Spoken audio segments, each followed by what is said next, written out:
Chers frères et sœurs en Jésus-Christ, chers amis de l'Évangile et de la Réforme, nous poursuivons aujourd'hui notre série de prédications sur l'Évangile selon Marc. Après la préparation de Jean le Baptiste, après le baptême et la tentation de Jésus, nous arrivons à une nouvelle étape, l'annonce publique de l'Évangile et l'appel des premiers disciples à le suivre. Ici s'ouvre véritablement le ministère de Jésus-Christ qui proclame la bonne nouvelle et appelle des hommes ordinaires à le suivre. Après que Jean eut été livré, Jésus alla dans la Galilée, prêchant l'évangile de Dieu. Il disait « Le temps est accompli et le royaume de Dieu est proche. Repentez-vous et croyez à la bonne nouvelle. » Comme il passait le long de la mer de Galilée, il vit Simon et André, frères de Simon, qui jetaient un filet dans la mer, car ils étaient pêcheurs. Jésus leur dit « Suivez-moi, et je vous ferai pêcheurs d'hommes. » Aussitôt, ils laissèrent leur filet et le suivirent. Étant allé un peu plus loin, il vit Jacques, fils de Zébédée, et Jean, son frère, qui, eux aussi, étaient dans une barque et réparaient les filets. Aussitôt, il les appela, et laissant leur père Zébédée dans la barque avec les ouvriers, ils le suivirent. L'Évangile selon Marc ne rapporte en quelque sorte que l'essentiel du ministère du Christ et élude la période pendant laquelle son œuvre commence en Judée et où il fait la connaissance de ses premiers disciples.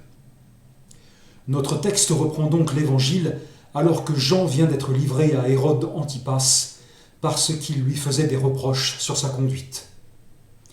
Jésus retourne alors, à cette occasion, en Galilée d'où il est sorti. Cet événement marque la fin de l'œuvre du Baptiste et annonce son martyre. Mais Jésus prend en somme le relais de la prédication de Jean et y ajoute quelque chose de nouveau. Il ne proclame pas seulement la repentance afin d'entrer dans le royaume de Dieu, mais il annonce aussi l'évangile de Dieu, ce qui signifie bonne nouvelle. Quelle est cette bonne nouvelle ? Que Dieu pardonne gratuitement les péchés à ceux qui se repentent et qui croient à sa parole, et qu'ils pourront ainsi être délivrés de la colère divine qui vient pour juger le monde. C'est ici que le Christ accomplit la continuité.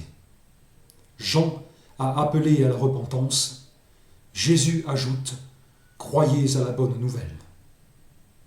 Et cette bonne nouvelle n'est pas une simple information, elle est de nature personnelle. Jésus-Christ est lui-même la parole de Dieu faite chair, et croire à l'Évangile, c'est croire en Jésus-Christ. Et croire en Jésus-Christ, c'est croire à la parole de Dieu. Les deux sont inséparables, et c'est la raison pour laquelle cette bonne nouvelle de l'Évangile, à laquelle il faut croire pour recevoir le pardon de Dieu et accéder au salut, est annoncée par le Christ lui-même. On pourrait comparer ce seuil spirituel à celui d'une porte à double battant. L'un s'appelle repentance, l'autre s'appelle foi. Pour entrer dans le royaume de Dieu, il faut passer par les deux. Le temps est accompli. Jésus ne parle pas seulement d'un temps calendaire, mais du dessein de Dieu, de la dispensation dans les temps de l'histoire des hommes, des étapes qui mènent à leur rédemption et au rétablissement de toutes choses. Depuis les patriarches, depuis les prophètes, depuis l'attente du Messie, tout converge vers ce temps où, en Jésus le Christ, le royaume de Dieu s'est approché. Certes, Dieu règne déjà sur toutes choses, même si nous ne le voyons pas, mais Jésus inaugure une étape nouvelle. Car le règne de Dieu commence de manière invisible dans le cœur de ceux qui croient en lui. Car l'Esprit Saint fait sa demeure en eux et les conduit sur le chemin de la vie éternelle, parce qu'il transforme leur mentalité en les enseignant dans les voies de Dieu. Et ce royaume, aujourd'hui invisible, sera manifesté de manière visible lorsque le Christ reviendra pour l'établir sur tous les hommes et dans tous les registres de l'existence humaine. Le royaume de Dieu commence donc à l'intérieur par une réforme du cœur, siège des pensées et de la vie spirituelle. Il ne s'impose pas de l'extérieur comme un pouvoir politique ou religieux, mais il transforme les consciences de ceux qui croient en Jésus-Christ. Jésus appelle deux frères, Simon et André, qui jettent leur filet dans la mer. L'Évangile selon Jean nous apprend qu'ils connaissaient déjà Jésus et l'avaient déjà accompagné, par exemple aux noces de Cana, où Jésus avait changé l'eau en vin avant qu'il se rende en Judée pour la première Pâque de son ministère. André avait été disciple de Jean le Baptiste et avait présenté Simon à Jésus. Ces deux-là ne répondent donc pas à un appel venu de nulle part, mais ils sont rencontrés à nouveau par le Christ, qui les retrouve et leur dit cette fois-ci « Suivez-moi ». Alors qu'ils l'ont fréquenté de manière occasionnelle, ils sont désormais appelés à laisser derrière eux la vie qu'ils connaissaient afin de le suivre jusqu'à la mort. Ils laissent aussitôt leur filet, ce qui signifie qu'ils abandonnent leur occupation, leur profession sans doute héritée de leur père, comme le voulait la tradition, pour le suivre. Un tel appel est nominal. Jésus n'exige pas de tous les hommes qu'ils quittent leur famille ou leur métier pour le suivre, mais il se choisit ici des apôtres. Toutefois, les hommes qui entendent son appel à le suivre, à devenir ses disciples, doivent être prêts à quitter tout ce qui les en empêcherait. Les filets représentent ici le travail, la sécurité, le quotidien. Jésus ne méprise pas le travail honnête, mais il invite à un travail plus grand. « Je vous ferai pêcheurs d'hommes ». Leur profession devient ainsi une parabole ou un symbole de leur vocation spirituelle. Rassembler du milieu du monde des hommes qui croiront au Christ pour en faire eux-mêmes des disciples. Un peu plus loin, Jésus appelle deux autres frères, Jacques et Jean. Eux aussi sont pêcheurs, en train de réparer leurs filets avec leur père Zébédée et les ouvriers pour se préparer à la pêche. Nous ne savons pas s'ils étaient déjà, comme André et Simon, ses disciples, ou même s'ils le connaissaient déjà, mais le lieu où le Christ les trouve suggère qu'ils étaient eux-mêmes familiers des deux autres frères. Ils laissent également leur père et leur filet pour suivre Jésus. Il n'y a sans doute ici rien de magique à leur réaction.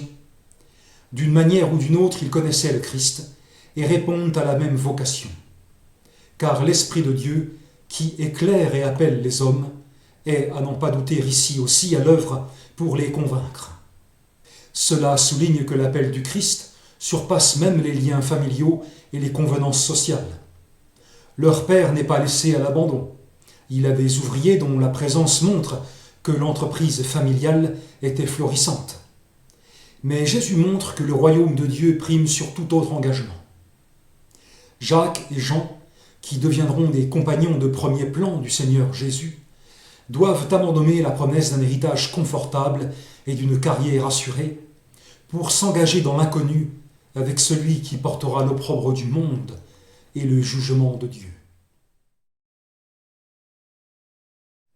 Ce récit est historique. Il nous rappelle la vocation de ceux qui seront les apôtres du Christ, et ce récit est actuel. Jésus appelle encore aujourd'hui des hommes à le suivre par l'évangile qui nous atteint à travers l'Écriture, par la parole de ceux qui s'en font encore les témoins. Il appelle des disciples non pas pour devenir de nouveaux apôtres, car les fondations de l'Église ont été posées, comme l'entend l'apôtre Paul au chapitre 2 des Éphésiens, mais pour le suivre dans une vie nouvelle comme ses apprentis, ce que signifie le mot mathétes, qu'on traduit par disciple, afin d'apprendre de lui pour obtenir le salut et de participer à sa mission. L'appel du Christ est supérieur à toutes nos allégeances. Il est indiscutable, il est incontournable. Il est plus important que la sécurité du travail, plus important que les traditions familiales, plus important que toutes les attaches terrestres. Celui qui entend aujourd'hui l'appel de Jésus-Christ à le suivre doit répondre sans délai. Dans ce récit, l'évangéliste Marc nous révèle 3 vérités fondamentales. D'abord, que le royaume de Dieu est inauguré par Jésus-Christ et qu'il commence de manière invisible par la repentance et la foi. Ensuite, que le Christ appelle les hommes ordinaires à une vocation extraordinaire, le suivre pour marcher dans ses pas et y devenir pêcheurs d'hommes. Enfin, que l'appel du Christ est absolu et prioritaire. Il surpasse nos occupations, nos traditions et même nos liens les plus proches. La question qui nous est posée est donc simple et pressante. Avons-nous répondu à l'appel du Christ qui concerne tous les hommes? Avons-nous laissé nos préoccupations afin de le suivre par la foi sur le chemin de la vie éternelle? Que l'amour de Dieu le Père, la grâce de notre Seigneur Jésus-Christ et la communion du Saint-Esprit vous accompagnent.